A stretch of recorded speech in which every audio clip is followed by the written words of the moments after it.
Hello guys, welcome back to the channel. In this today's tutorial, I'm going to show you how you can get the Sugar Egg and Grow Garden 2 game of Roblox Muffin Bake Event update. Okay, let's get into it guys. As you can see that the Muffin Bake Off is here and you can get the Sugar Egg after you make a muffin. You're going to go to this area and then you're going to bake a muffin. And before you make a muffin, you can talk to the baker and then you can purchase the ingredients. Select buy ingredients right here and you can purchase the wheat, sugar cane, and also the chicken, and you're going to plant them in your garden. Once they are ready to harvest, you're going to harvest it and you can use it to bake muffin.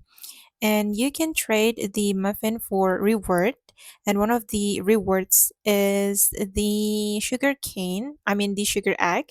You're going to click on view rewards, and if you want to get the sugar egg, you're going to trade for pumpkin muffins. And now I only have three, so I'm gonna make one pumpkin muffin again.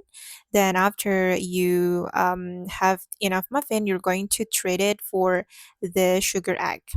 And from the sugar egg, you'll have chance to get these pets: the sugar bunny, chocolate lab, fat cat, and also the muffin man. This is the rarest pet from the sugar egg. Okay, guys, and that's how you can get the Sugar Egg and Grow a Garden 2 game of Roblox Muffin Bake Update. I hope this video will be useful for you. Thank you so much for watching, and bye!